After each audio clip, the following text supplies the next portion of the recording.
Quran surah ke-23. Ayat 1 sampai 9-nya. Kalau kita turunkan dari 7 terus sampai dengan ke bawahnya, ulaika humul warithun alladzina yarithuna al-firdausa hum fiha khalidun. Ada orang-orang yang mendapat warisan surga Firdaus, Masya Allah. Ibu dapat warisan 100 miliar, mau nggak Bu? Diam, nggak apa-apa, memang perempuan mesti diam. Dalam kaidah usul fikih ada kaidah as-sukut, diam itu as-sukutu alamatu ya, diam itu tanda setuju, tanda setuju. Jadi kalau dilamar ibu diam itu setuju. Jadi kalau ada yang lamar, ibu menolak misalnya, tidak setuju, cepat jawab, saya tidak setuju. Kalau ibu diam, itu dalam hukum fikih disebut setuju. Apakah kamu setuju dilamar oleh dia? Itu setuju. Saya tanya pada ibu dapat warisan 100 miliar, mau tidak? Kalau ibu jawab setuju banget namanya. Mau, tuh, baik. Sekarang pilihan kedua, ibu pilih mana? Dapat 100 miliar warisan atau mendapat warisan surga Firdaus? Tuh, makin banyak yang jawab. Walaupun pada hakikatnya, nanti uniknya aktivitas untuk mewujudkannya tidak seperti manis dan kerasnya apa yang diucapkannya. Saya katakan pada ibu pilih sholat subuh di masjid ini atau pilih mendapatkan 100 miliar di lapangan sana. Dalam waktu yang bersamaan, waktu subuh, ada panggilan sholat subuh, dengan yang kedua, ada peluang mendapatkan 100 miliar. Di depan gerbang sana, pilihan ibu cuma 2, pilih sholat subuh di masjid ini atau mendapatkan 100 miliar di gerbang sana. Ayo, pilih mana? Kanan atau kiri? Ibu di tengah-tengah nih, ada 2 pilihan. Nggak bisa Bu, dua-duanya nggak bisa, telat. Sudah, imma ke kanan atau ke kiri. Ibu di sini, kanan masjid, kiri ke gerbang. Kalau Anda ke kanan, ke masjid sholat subuh. Anda ke kiri, dapat 100 miliar. Pertanyaan saya, pilih 100 miliar, pilih sholat subuh 2 rakaat. Masa? Kan sholat subuh di mall aja kemudian ada pengumuman dikejar. Baik, kok buru-buru jeng itikaf diskon? Masya Allah. Coba ibu sedang belanja di mall, ya tiba-tiba barang sedang dicari. Begitu sedang melihat-lihat, Masya Allah, mau nawar, azan berkumandang, Allahu Akbar, Allahu Akbar. Di bawah ada masjid. Ibu sholat dulu atau teruskan nawar? Sholat, Masya Allah, luar biasa. Begitu sholat, tiba-tiba orang itu mengatakan diskon 95%. Ayo, ibu balik nawar atau nggak jadi sholat? Mudah. Maka sekarang lihat baik-baik ya, baik-baik perhatikan. Nah, banyak orang punya keinginan kuat untuk masuk surga Firdaus, tapi ketika doa dia dijawab, dia tidak menerjemahkan keinginan itu dalam bentuk aktivitasnya. Ini masalahnya. Ini poin utamanya. Ada orang diberikan pilihan oleh Allah. Anda mau dapat warisan 100 miliar yang dikejar-kejar, ya apalagi surga Firdaus, Masya Allah, itu nggak ada bandingannya. 100 miliar meninggal, nggak dibawa ke alam kubur. Surga Firdaus apa yang nggak ada? Anda kepikiran langsung ada. Baru kepikiran ada Pak, dekat lagi. Dekat, langsung ambil, Masya Allah. Sudah, nggak ada batas. Jadi menurut saya, tidak cerdas. Sangat tidak cerdas. Orang-orang yang diberikan satu anugerah melimpah, tapi dia memilih yang sedikit, sangat tidak cerdas. Dan yang sedikit itu, bahkan tidak dia gunakan dalam kehidupannya. Hanya sekedar dipegang aja. Pegang, bikin status, 100 miliar. Cek, dipakai enggak? Silahkan cek. Nah, jadi kita mesti berpikir dengan cerdas, dan kecerdasan ini harus ditanamkan spirit di dalamnya. Sebab kalau nggak diisi dengan roh, percuma kecerdasan itu. Akan dipakai pada sisi yang lain lagi. Karena itu ketika Anda mengharapkan, saya pengen mendapatkan warisan surga Firdaus, diburu, dikejar segalanya. Apa aktivitas yang bisa mengantarkan pada raihan itu? Maka turunkan, naikkan ke atas. 9, 8, 7, 6, 5, 4, 3, 2, 1. Peng. Qad aflahal mu'minun. Qad aflahal mu'minun. Dibuka dengan kalimat iman. Orang beriman pasti bahagia. Apa yang menjadikan dia bahagia? Teruskan dulu ke bawah tadi, surga Firdaus. Apa amalan mendapatkan itu? Lihat, 1, alladzina hum fi salatihim khashi'un. Dia salat, dan salatnya dia berusaha untuk khusyuk. Lihat. Jangan kira Anda yang semua salat bisa masuk surga Firdaus. Karena kalau Anda ingin masuk surga Firdaus, syarat pertama dalam salatnya khusyuk. Salat, nih, khusyuk. Masya Allah. Nih, awas, hati-hati. Hati-hati. Salat, insya Allah semua orang Islam wajib salat. Tapi apakah setiap yang salat itu khusyuk? Awas. Ada orang yang khusyuk, ada orang yang tidak khusyuk. Jadi kalau Anda, mohon maaf ya, Anda ini punya visi akhirat, akhiratnya ingin ke surga. Sekarang kita mulai praktek. Saya ingin ke akhirat nanti masuk surga. Surganya surga Firdaus. Saking inginnya saya ke surga Firdaus, bapak saya menamai saya dengan Firdaus. Bagaimana cara mewujudkannya? Saya mesti bersiap dengan maksimal, mesti hati-hati, mesti semangat. Karena waktunya telah dimulai, bunyinya telah muncul, dan disitulah kemudian saya mesti hadirkan rencana-rencana saya. Satu, apa amalannya? Salat. Lihat sini, berarti dalam 24 jam sehari Allah berikan saya kesempatan hidup, saya mesti tunaikan salat ini. Bagaimana cara salatnya? Ternyata tidak semua orang salat bisa Firdaus. Alladzina hum fi salatihim khashi'un, yang khusyuk dalam salatnya. Maka perhatikan baik-baik ya. Orang yang benar-benar punya visi, target dia masuk surga Firdaus, dia tidak akan sekedar salat. Dia akan mencari bagaimana caranya supaya saya bisa khusyuk dalam salat saya. Dia akan pelajari apa itu salat khusyuk. Bagaimana mendapatkan kehusyuan. Semua perangkat kehusyuan dia akan hadirkan dalam diri dia. Apa capaian utamanya? Ini. Di poinnya. Kalau ada orang calon penghuni surga Firdaus, itu saat di dunia aktivitasnya kelihatan. Dia nggak akan gadaikan sholatnya dengan urusan dunianya. Kenapa? Tadi bandingannya kecil. Loh kok warisan yang cuma 1 juta saya ambil-ambil, nggak saya pakai, surga Firdaus mau saya tinggalkan. Apa bandingan 1 juta dengan surga Firdaus? Gak ada. Gaji cuma 1 juta, suruh jaga 24 jam, nggak sholat lagi, ngapain? Nih ya, catat kalimat ini. Rizki Anda sudah diatur, Anda akan dapat. Tapi surga Anda belum teratur. Rizki Anda sudah ditentukan, sudah jelas. Yang belum jelas itu surga Anda. Rizki itu jelas Pak Bu. Demi Allah, setiap yang hidup sudah ada jelas. Ayatnya, hadisnya. Quran surah ke-51. Ayat 22. Wa fis sama'i rizqukum wa ma tu'adun. Di langit telah ditetapkan kadar rizki seseorang, Allah janjikan akan diberikan. Jadi ketika Anda hidup, rizki Anda akan dapat. Yang belum keluar aja dari perut ibundanya sudah mendapatkan rizkinya. Hadis Nabi Al-Arab nomor hadis yang keempat. Inna ahadakum yujma'u fi batni ummihi arba'ina yawman nutfah, thumma yakunu mithla dhalika 'alaqah, thumma yakunu mithla dhalika mudghah. Setiap kalian akan dihimpun di perut ibundanya. Ya 40 hari pertama berbentuk nutfah, pancaran spermatozoa dengan ovum, menyatu jadi satu berproses. 40 hari kedua berbentuk alaqah, zigot yang menempel di dinding rahim. 40 hari ketiga berbentuk mudghah, ya satu kerantan sudah mulai punya bentuknya. Thumma yursalu ilaihil malak, datang malaikat diutus oleh Allah, yunfakhu fihi roh, meniupkan roh dengan izin Allah Subhanahu wa taala. Begitu roh ditiupkan, wa yu'maru bikatsbi arba'in. Ditetapkan 4 hal. Diperintahkan oleh Allah malaikat untuk menetapkan 4 hal. Apa yang pertama? Bikatsbi rizqihi, ditetapkan rizkinya. Makanya begitu ada di perut ibundanya, rizkinya sudah mengalir. Ibu yang makan, sebagian masuk makanan ke dalam bayinya, janinnya, berproses di dalamnya. Jadi antum jangan khawatir, belum lahir aja udah dapat rezeki. Apalagi sudah lahir, dapat antum. Silakan cek. Setiap orang yang hidup akan mendapatkan rezeki dan rezekinya akan banding dengan masa kehidupannya. Jadi begitu antum habis rezekinya, di situ antum meninggal. Kaidah mengatakan antum gak akan wafat sebelum rezekinya terpenuhi dengan sempurna. Gak akan dapat. Makanya kematian itu gaib. Tidak diberitahu, rizki pun sifatnya gaib. Karena bersanding dua-duanya. Sebab kalau diberitahu, antum gak akan semangat hidup.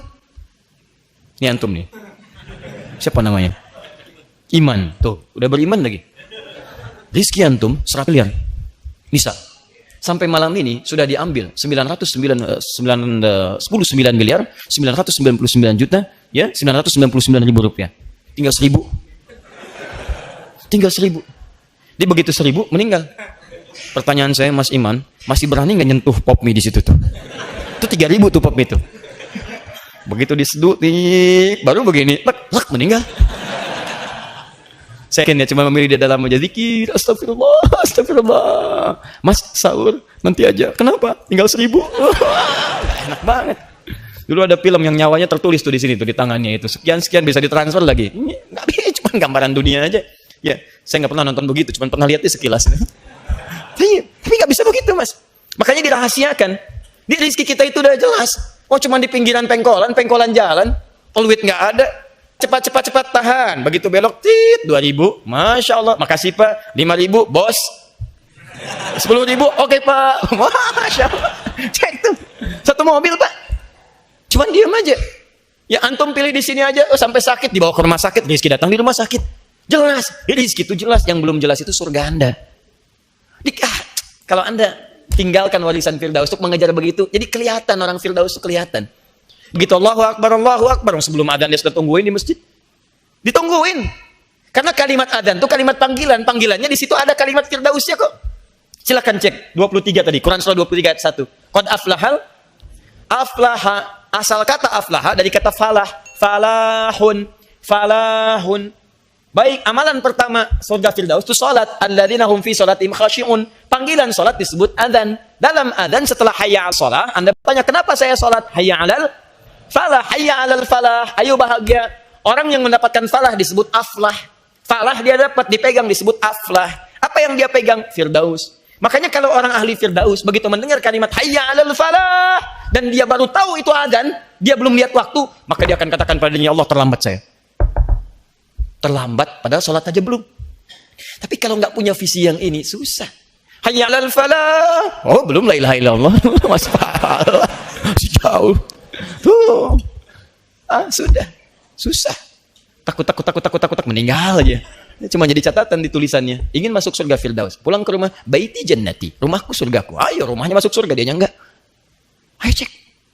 Terus. Lizzakati sa'irun. Anilawi mu'ridun. Dan seterusnya. Turunkan jadi satu kehidupan. Nah, karena itu, saya sarankan pada Anda, kita sebetulnya mulai sih beberapa tempat, bikin hunian, bikin bimbingan, tapi sebetulnya konsep ini Anda bisa bawa ke tempat Anda sendiri.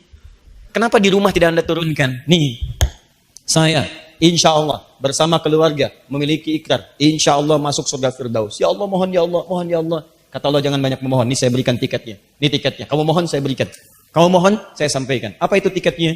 Sudah turunkan, salat, zakat. Hindarkan tadi yang tidak penting, anil lagwi mu'ridun, tidak penting. Segala hal yang tidak penting, tidak esensial. Teruskan. Maaf, li furujihim hafizun. Kemudian dia menjaga kehormatan dirinya. Kita bergaul secara bebas yang tidak ada batasan, menjaga kehormatan diri. Masya Allah. Ini turunkanlah jadi pedoman kehidupan. Cari aktivitas antum. Mulai bekerja untuk ayah, ibu di rumah, anak-anak sekolah. Jadi kalau ahli Firdaus itu mustahil orang tuanya mengirim anaknya ke tempat yang nggak ada pelajaran sholat di dalamnya. Atau minimal dia nggak bisa sholat. Bahkan dilarang sholat, keterlaluan tuh. Katanya pengen surga Firdaus. Tapi mengirim anaknya ke kampus yang bahkan sholat pun dilarang. Dan perjanjian masuknya harus ikut ibadah orang lain. Ada Pak sekarang. Demi Allah saya katakan, saya mengalami situasi itu. Orang tua mengadukan ke kami, anak yang diterima di satu kampus, masuk luar biasa, hebat, Pak, prestisius kampusnya. Syarat pertamanya, dia tidak boleh dilarang oleh orang tuanya untuk ikut ibadah di tempat itu yang dikerjakan dalam naungan kampus yang dimaksudkan. Jadi kampus itu kampus agama lain. Di situ ada kewajiban mesti ibadah, mesti ikut kebaktian. Orang tua nggak boleh larang. Kalau dilarang dikeluarkan dari kampus itu. Pertanyaan saya, kok bisa gitu orang tua mengirimkan anaknya ke situ? Ini kan perkara iman ya. Kalau perkara iman, gambarannya yang lain. Kalau bicara sekedar nuansa dunia, mau di mana aja silahkan. Tapi kalau kita bicara iman, visi kita berbeda. Iman itu keyakinan. Keyakinan orang Islam beda dengan non-Muslim. Kita nggak boleh menyoal yang non-Muslim.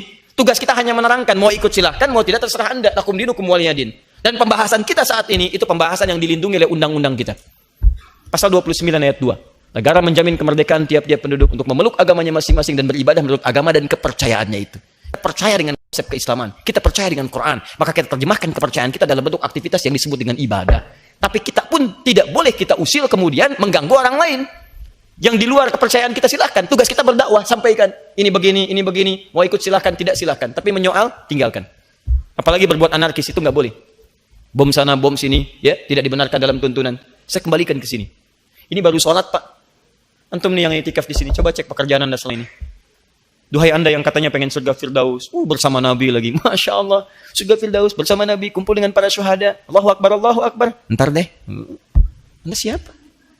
Duhai Anda yang anak kampus, cek, kerjakan lagi, sholat ditunda dan sebagainya, katanya surga Firdaus. Kenapa Anda tidak mencari kampus yang menjamin surga Anda?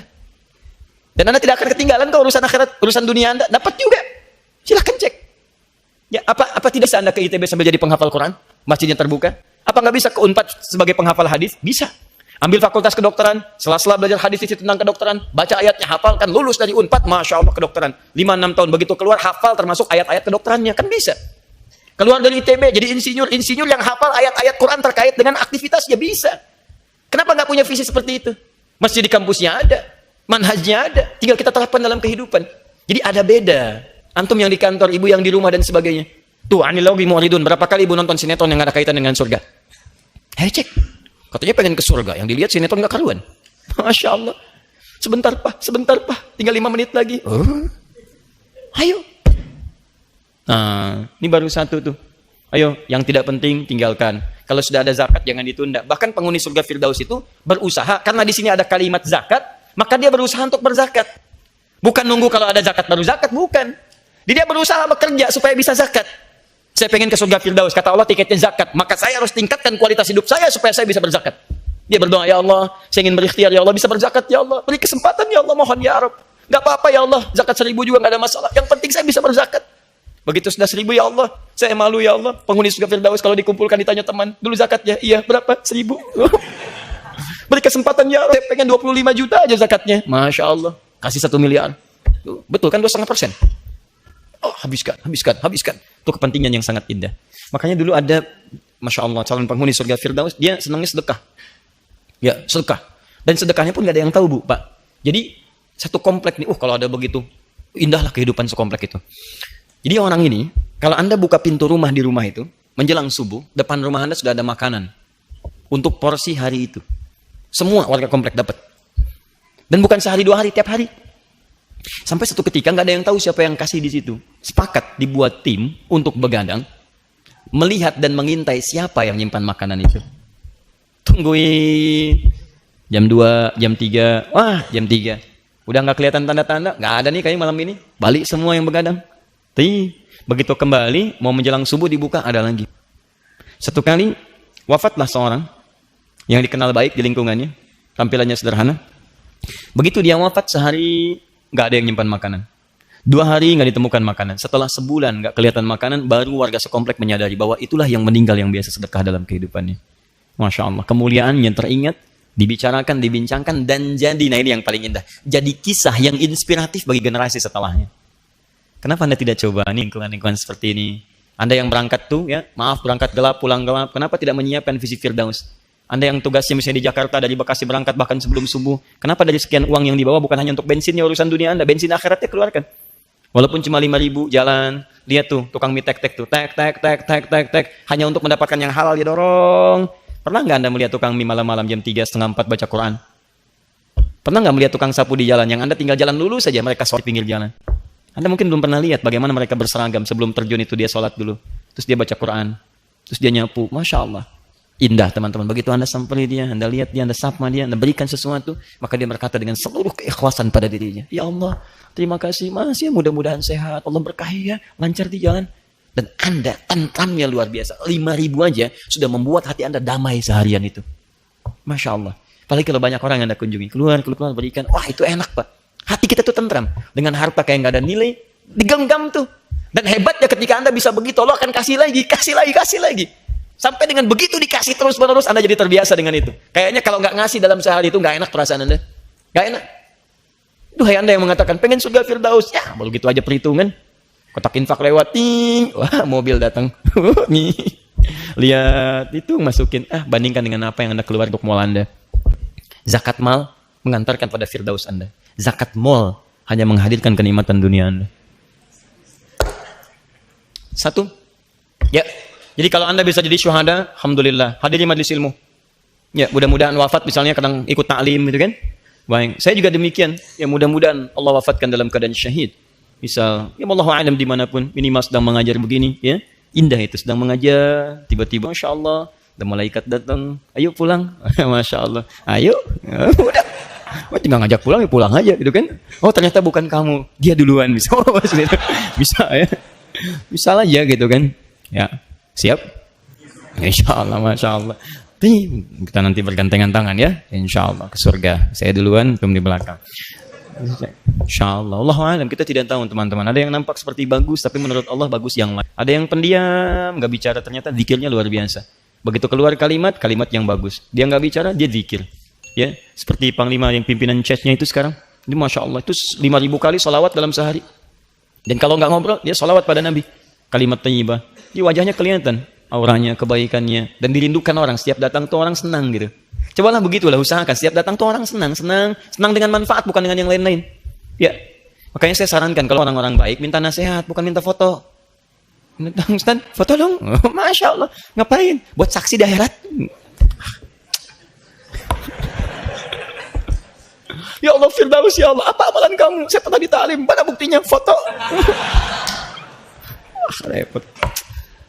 Dah, nih, Quran surah 51 ayat 15 sampai 23. Kalau Anda ya merasa terlampau berat nah Firdaus misalnya, ya turunkan taman surga. Taman surga. Taman. Jadi kalau antum tinggal di komplek dekat taman, kan enak kan? Dekat taman tuh cerah pandangannya, bisa melihat macam-macam. Nah, ada orang di surganya tuh di taman surganya. Turun sedikit tapi indahnya juga luar biasa. Langsung mendapatkan nikmatan dari Allah, segalanya nikmat, segalanya enak. Apa amalannya? Turunkan.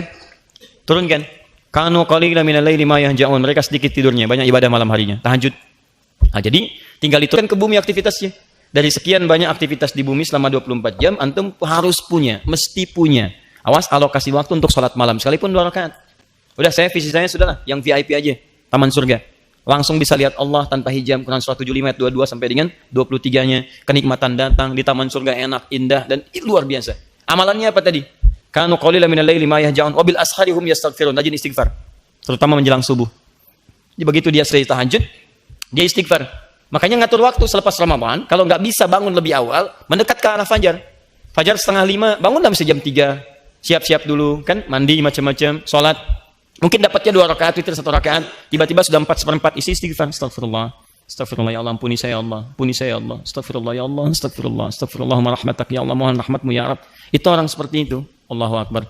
Bahkan disandingkan nanti, itu amalannya disandingkan dengan orang jujur, orang infak dan sebagainya. Buka Quran surah ketiga ayat 17. Ya.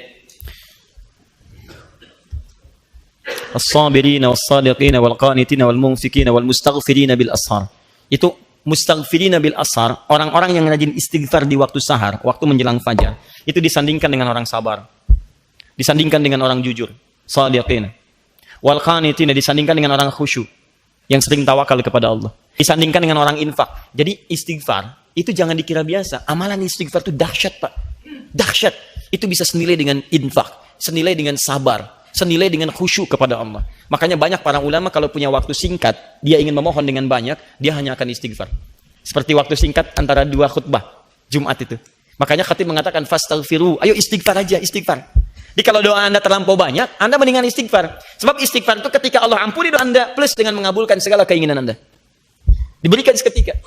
Kan saya pernah kisahkan dulu kisah tukang roti dengan salah seorang imam besar itu, Imam Ahmad bin Hanbal. Pernah saya kisahkan kan? Ya, di seorang, Masya Allah, tiba-tiba Imam Ahmad diperjalankan oleh Allah ke satu tempat. Begitu jalan, capek, ya, beliau ingin istirahat satu masjid. Begitu masuk, diusir oleh marbot masjid, imam besar. Karena cuma tahu aja Imam Ahmad, tapi nggak pernah melihat parasnya. Kan dulu belum ada media sosial. Ya, wah sekarang makan saya bikin status. Masuk, ya lah, ukhruj, keluar. Lana astari, Imam Ahmad tahu hukum fikih, saya istirahat sejenak. La, barah. Kasar, barah. Barah itu udah kasar. Ukhruj itu keluar, barah kasar. Masya Allah, keluar, istirahat di luar di selasaran. Kata marbot ini, ente, roh, enak, roh. Ukhruj masih sopan. Barah kasar. Roh. Itu lebih keras lagi. Roh. Keluar dengan rohnya sekalian. Keluar, rohnya pun nggak boleh di sini, keluar. Ini paling kasar lagi. Jadi kalau Anda ke Mesir daerah itu, kemudian orang mengatakan roh, itu sedang marah. Roh, anta roh. Iya, saya punya roh di sini. Roh, saya punya roh. Gak usah dilawan, sedang marah. Begitu diusir, Muhammad belum paham, saya mau istirahat, capek diusir. Begitu sedang jalan, tiba-tiba tukang roti sedang nyusun adonan begini, dia melihat. Ya Syekh, Masya Allah, inzil huna. Syekh, kelihatannya kok capek, istirahatlah di sini. Istirahatlah Imam Ahmad, memang capek.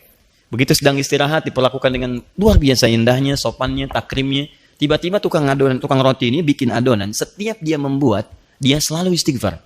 Astagfirullahaladzim. Tata istighfar lagi. Imam Ahmad paham.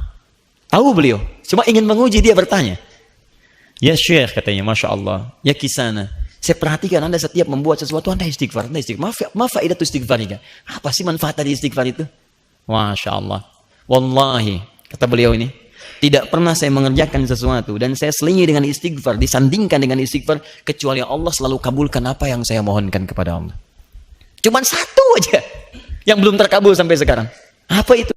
Wallahi, saya bermohon kepada Allah supaya saya sebelum meninggal atau orang itu meninggal, saya berjumpa dulu. Saya ingin berjumpa dengan Imam Ahmad bin Hanbal. Sampai sekarang belum terkabulkan. Saya bermohon kepada Allah sebelum saya wafat atau sebelum sang imam wafat, saya ingin bertemu dengan beliau. Saya istighfar, belum terkabulkan. Kata Imam Ahmad, Allahu Akbar memana. Ya Allah, rupanya ini yang memperjalankan saya dari tempat saya tinggal. Masuk ke masjid sampai keluar dari rumah Allah, ditempatkan di tempat Anda gara-gara istighfar kamu itu. Allahu Akbar. Jangan lakukan pada saya. Astagfirullah, astagfirullah. Repot saya. Wah, biasa. Isi dan faedah istighfar itu tinggi. Salah satunya jadi penghuni surga tingkat 2, level kedua, VIP tinggi. Astagfirullah, astagfirullah, astagfirullah. Dan kita akan terjaga. Karena orang istighfar itu, dia mengembalikan kondisi dirinya dari yang kotor jadi baik. Dia tobat dari dosa. Jadi begitu dia bertobat, Allah bimbing dia. Astagfirullah, astagfirullah. Karena istighfar itu kalau diucapkan dengan benar, itu energinya akan terhampar ke seluruh anggota tubuh kita dan menjaga kita dari maksiat. Demi Allah saya katakan, nah itu akan refleks. Segala apapun. Ya, apapun akan refleks. Bahkan Anda keluar masjid aja, kaki kanan yang keluar Anda bisa istighfar. Astagfirullah, salah. Harusnya kiri. Masuk kanan. Begitu masuk kiri, astagfirullah, salah. Ya, pakai sendal mirip, ternyata punya orang, astagfirullah, salah. Jalan tuh. Enggak ada astagfirullah, salah, pakai aja astagfirullah. Astagfirullah, enggak ada begitu. Betul. Semua gitu ya, gambar yang macam-macam segalanya. Itu enak. Kalau udah terbiasa tuh enak. Astagfirullah, astagfirullah. Ke busway, di angkot, astagfirullah, astagfirullah, astagfirullah. Ya. Assalamualaikum Waalaikumsalam warahmatullahi wabarakatuh. Bapak nama siapa? Astagfirullah. Oh, pokoknya enak lah. Yuk, nomor 3. Paling kanan sebelah atas. Quran surah 3 ayat 133 sampai 134. Kelas bisnis. Tempatnya luas, bisa sandaran. Naik pesawat kelasnya kelas bisnis, Masya Allah, bisa tiduran. Pelayannya juga beda dengan kelas ekonomi. Masya Allah. Apel Pak? Oh, suguhkan macam-macam. Masya Allah. Fish or chicken? Itu kelas ekonomi. Wah, tapi kalau kelas bisnis semua ditaruh. Segalanya. Ini ada kelas bisnis. Hamparannya luas. Wasari'u ila maghfirah. Wa jannatin arduha as-samawati wal ard. U'iddat lil muttaqin. Taqwa. Bergegaslah Anda untuk evaluasi diri, introspeksi diri. Ayo, yang katanya pengen masuk surga, coba dihitung-hitung, layak nggak masuk surga? Nih kalau mau ngitung gini caranya. Siapa yang tidak merasa punya dosa, boleh angkat tangan. Yang nggak ada dosa sama sekali. Ayo, mumpung belum sahur. Masih bisa istighfar. Yang dosanya dikit, agak banyak kan? Yang banyak? Masuk yang banyak yang nggak bisa angkat itu ya? Baik. Nah, sekarang pertanyaan kedua kita balik. Siapa yang pengen masuk surga? Boleh angkat tangan. Yang masuk surga, masuk surga. Masya Allah, luar biasa. Turunkan. Yang surganya pengen Firdaus, boleh angkat tangan. Masya Allah, luar biasa. Anak kecil yang angkat, saya duluan, kan? Yang pengen bersama Nabi di surga Firdausnya. Masya Allah. Baik, luar biasa. Saya salut pada Anda. Dosa banyak, amalan nggak ada, pengen masuk Firdaus. Anda tuh hebat, luar biasa. Nabi Adam dosanya cuma dikit aja, makan buah huldi, nggak sampai habis tuh. Cuma nyobain dikit tuh ya, tergoda oleh setan, nyobain dikit, keluar dari surga. Anda dosa banyak, pengen masuk, luar biasa. Nah, sekarang bagaimana caranya? Evaluasi diri. Katanya pengen ke surga, tapi bakal nggak ada, kan aneh. Maka benar kalimat sahabat Ali bin Abi Thalib konon ketika mengatakan aneh manusia itu, pengen ke surga, tapi bakal nggak ada. Dan lebih aneh lagi mengerjakan perbuatan yang menjauhkan dia dari surga. Makanya hal yang pasti Anda renungkan saat i'tikaf wasari'u ila maghfirah, bergegas Anda evaluasi diri. Istighfarlah. Cek, benar nggak hidup saya mengantarkan ke surga? Benar kamar saya mengantarkan ke surga? Benar nggak saya mengelola rumah tangga mengantarkan ke surga? Jangan-jangan amalan di rumah bukan amalan surgawi. Turunkan. Maka setelah itu, wajannatin, kata Quran minimal, punyalah cita-cita untuk mendapatkan surga, arduhas samawati wal ard, yang luasnya seluas langit dan bumi. Anda jangan khawatir tempat tinggal Anda misalnya bukan di komplek daerah, tempatnya sempit, ya, dan seterusnya. Bahkan cuma ruangan RS7, ruangan sangat sempit sekali sehingga selonjoran saja susah misalnya kan, nggak ada masalah. Ruangan segini, tenang. Tapi di sini ada amalan yang sangat luas seluas langit dan bumi. Yang satu saat ini ditinggalkan. Mau sempit mau, demi Allah saya katakan ya, mau sempit mau luas, sepanjang ukuran dunia itu akan selesai ketika dunia kita tinggalkan. Meninggalkan dunia artinya meninggalkan semua fasilitas dunia. Semua akan sama levelnya. Sama, gelarnya pun sama, almarhum juga. Silakan. Nggak ada tambahan. Almarhum yang rumahnya luas. Almarhum yang gubuk, ya nggak ada. Jadi semua baik yang gubuk ataupun yang luas, semua akan ditinggalkan. Anda masuk ke satu tempat-tempat baru yang akan menentukan apakah di rumah luas itu amalannya sempit, ataukah di tempat sempit itu amalannya luas. Ataukah di tempat yang luas itu amalannya pun luas. Begitu Anda kerjakan amalannya, Allahu Akbar. Allah anugerahkan tempat yang luas, seluas langit dan bumi. Surganya seluas langit dan bumi. Siapa yang punya komplek di sini seluas langit dan bumi? Ini nggak ada apa-apanya. Gak usah dibanggakan dulu. Nanti, Masya Allah, seluas langit dan bumi tempat Anda. Ayo silakan, mau maraton, mau koprol, bebas. Main bola nggak nyampe-nyampe, ditendang golnya kemana gitu kan? Ayo gol, strikernya kecapean tuh, backman nyantai aja di belakang. Wah, striker mau ngegolin seluas langit dan bumi gawangnya. Apapun ada gitu, kayaknya enak aja. mau lari, mau canda, mau macam-macam. Itu luar biasa teman-teman sekalian. Hadirkan itu. Ya, wa'iddat lil muttaqin. Disiapkan tuh bagi orang takwa. Tuh, sekali lagi takwa. Takwa yang disebut. Dia orang beriman pun visi takwa. Apa turunan takwa? Nyiapkan surga. Makanya ketika surga disiapkan bagi orang takwa. Tadi yang taman surga bagi orang takwa. Innal muttaqina fi jannatin wa uyun. Sering saya baca. Ya, sering kita bacakan. Orang takwa itu tempatnya di taman surga. Ini wa'iddat lil muttaqin. Disediakan bagi orang takwa. Apa amalannya? Nah, kalau ingin masuk pada yang ketiga ini, 134-nya. Alladzina yunfiquna fis sarai wad dharra, gemar berbagi. Baik dalam keadaan lapang ataupun sulit. Ya, minimal latihan dulu saat i'tikaf, berbagi. Masak super mie, bagi dengan kawan. Ya akhi, cobain lah. Saya kenyang, cobain dikit lah. Saya kenyang, cobain, tolong saya masuk surga. Dikit aja. Enak latihan, paksa untuk bisa memberi. Kurma, kasih, ambil. Ya, wal kadhiminal ghaidh, latihan menahan amarah. Makanya ketika Anda berdoa, ya Allah saya pengen masuk surga, diuji oleh Allah. Ibu berdoa, ya Allah saya ingin masuk surga, ya Allah, diuji. Tiba-tiba suami pulang marah aja. Marah. Jalan menuju surga, tahan amarah. Ya, papa kenapa marah? Emang kenapa? Ya kok papa marah? Wah susah. Mama coba berdoa apa saat itu sehingga papa marah? Pak, enak pak. Coba dicek gitu. Jadi kalau kita evaluasinya begitu, tenang, hidupnya itu enak. Wal afina 'anin nas, berusaha maafkan orang. Di orang pemaaf itu tandanya hatinya lapang. Orang yang hatinya lapang akan diganti dengan surga yang penuh dengan lapangan. Indah. Betul segalanya. Ya, wallahu yuhibbul muhsinin, dan Allah mencintai orang yang berbuat baik. Dan itu tidak mudah. Imam Ja'far As-Shadiq, seorang ahli fikih, keturunan Nabi, orangnya baik, punya seorang khadim, asisten, pembantu beliau. Jadi dulu itu kalau orang membantu di tempat ulama, bukan pengen jadi pembantunya, pengen ambil ilmunya. Jadi rela ngapain aja nggak ada masalah. Saya dulu begitu sama masyayikh tuh, bawain tasnya, bahkan ke rumahnya masakin apa gitu kan, masya Allah. Karena kenapa? Begitu hadir di tempat itu saya bisa bertanya banyak kepada beliau. Saya tanya ini, tanya itu, dengarkan ini, dan ngobrolnya pun nggak akan bisa bahasa Indonesia, pasti bahasa Arab. Ngobrol. Bahkan beliau melihat, akhirnya dicek, tanpa sengaja kita dibentuk oleh beliau tuh. Hafalannya ditanya, ininya ditanya, terus diskusi hukum. Dan hebatnya kadang-kadang tuh sudah bisa menyimpulkan, sudah gantian dengan yang lain, atau macam-macam. Ini beliau tinggal di situ. Belajar pada Ja'far As-Shadiq, Imam Ja'far As-Shadiq, ya. Apa yang terjadi? Hafal Quran, dihafalkan juga, macam-macam dihafalkan. Satu ketika, beliau kedatangan tamu, Imam Faqih ini, dimintalah untuk mengantarkan minuman. Begitu bawa minuman begini, qadarullah terjadi satu kejadian. Entah terpeleset atau Allahu a'lam, itu tumpah minumannya mengenai jubah tamunya. Dan jubah beliau, Imam Ja'farnya, terpercik. Baik. Anda punya asisten rumah tangga, ada tamu, tiba-tiba bawa minuman, sirup misalnya kan, tiba-tiba kepleset jatuh, airnya menimpa Anda. Pertama kali respon Anda seperti apa? Ayo, ahli surga. Baik, mungkin nggak marah, cuman kan ditahan. Kenapa Pak? Pedas. Kan? Baik, nah ini beliau orang baik. Jadi mau marah itu nggak bisa, cuman ekspresinya kelihatan, ekspresi tidak suka. Maka Masya Allah, karena yang bantu ini sudah belajar banyak dengan beliau, beliau paham ayat ini. Langsung disampaikan, wal kadhiminal ghaidha. Syekh ahli surga itu bisa menahan amarah. Kata Imam Ja'far As-Shadiq, saya nggak marah. Dia tahu si pembantu ini cerdas, sekarang nggak marah, tapi belum tentu memaafkan. Wal afina 'anin nas. Dan ahli surga itu suka memaafkan orang. Saya maafkan kamu. Dan hebatnya si pembantu ini tahu, kalau Imam Ja'far ini, dia mengejar semua pintu surga. Di antaranya senang berkah, kemanapun ada di kantongnya selalu ada 1000 dinar. Teruskan ayatnya. Wallahu yuhibbul muhsinin. Allah senang berbuat pada orang-orang yang berbuat baik. Masya Allah. Dikeluarkan semua sekantong, dikatakan, mulai hari ini gak usah jadi pembantu saya lagi. Ambil, masukkan. Masya Allah. Mau masuk surga? Mau? Mau masuk surga ini? Ada pilihan.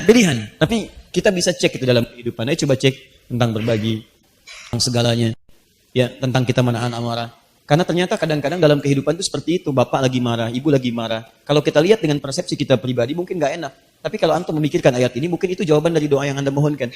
Tiba-tiba di perusahaan, di rumah tenang. Tiba-tiba di kantor marah. Tiba-tiba diklakson orang di jalan. Pim. Wah, nggak sabaran. Bukan nggak sabaran, Anda yang harus sabar. Kenapa? Karena Anda sedang berhadapan dengan doa yang pernah Anda mohonkan dan Allah kabulkan pada saat itu. Mungkin di situ letaknya. Mau masuk surga?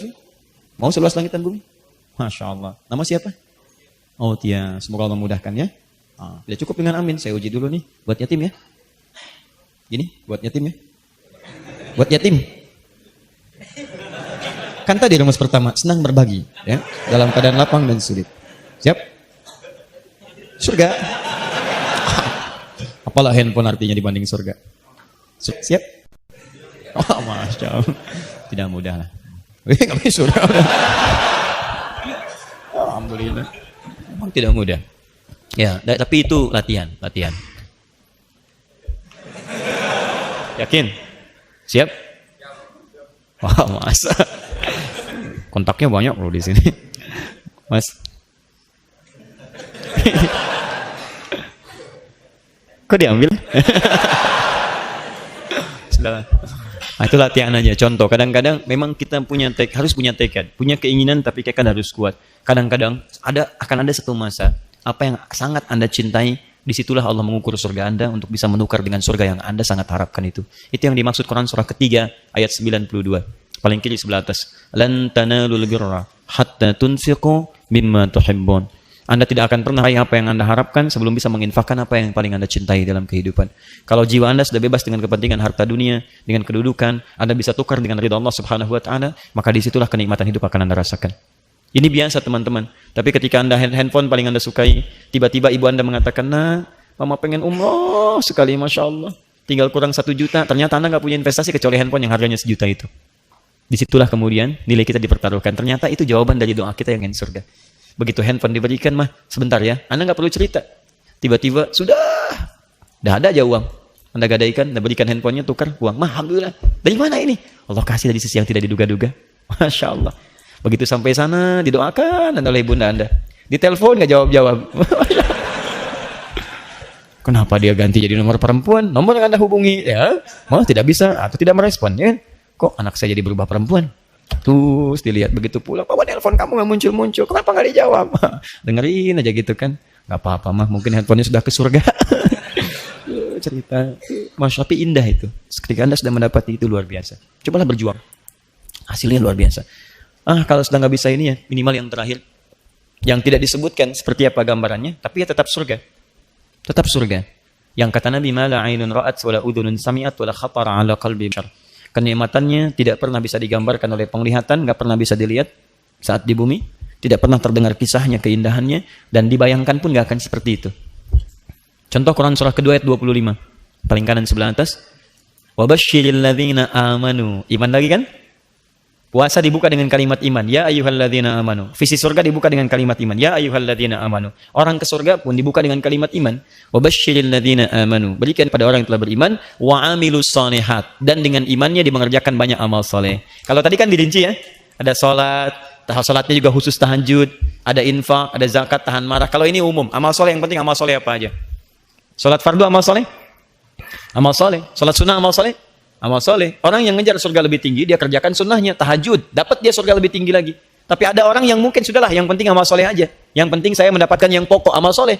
Maka datanglah seorang Arab Badui kepada Nabi SAW, mengatakan, "Bima makna ya Rasulullah, dullani ala amalin basitin yudkhilunil jannah." Bima makna ya Rasulullah, tolong tunjukkan padaku amalan yang ringan-ringan, gak usah berat-berat, yang penting bisa masuk surga. Pintar orang ini, Pak. Modal sedikit, pengen keuntungan banyak. Nggak apa-apa, yang ringan-ringan ya Rasul, cuma jangan berat-berat, yang penting masuk surga, itu intinya. Itu intinya. Diajarkan oleh Nabi tentang salat yang fardu aja, tentang puasa yang fardu aja. Fardu. Kalau kamu ingin tambah itu sunnah. Kata orang ini, enggak ya Rasulullah, saya akan kerjakan yang fardu aja dan saya akan tinggalkan maksiat. Fantalaqa, dia pergi. Maka Nabi mengatakan, qad aflaha in sadaqah, atau dakhalal jannah in sadaqah. Kalau dia benar, dia bisa masuk surga. Cuman enggak dijelaskan surga yang mana. Artinya, mengerjakan yang fardu-fardu saja amal soleh bisa masuk surga, tapi catatannya tinggalkan maksiat. Sebab ketika mengerjakan maksiat, itu amalan yang baik diambil. Diambil. Ya. Nah, kalau Anda merasa maksiat masih banyak, tutup dengan yang sunnah yang lain. Dan banyak beristighfar, tinggalkan yang ini pelan-pelan, tinggalkan sampai ditinggalkan sekaligus. Baik. Sudah ada pilihannya, tinggal silakan turunkan, maka itulah jadi visi akhirat kita. Kalau sudah diturunkan dalam kehidupan, maka mulai hari ini coba renungkan. Antum yang on off pulang ke rumah.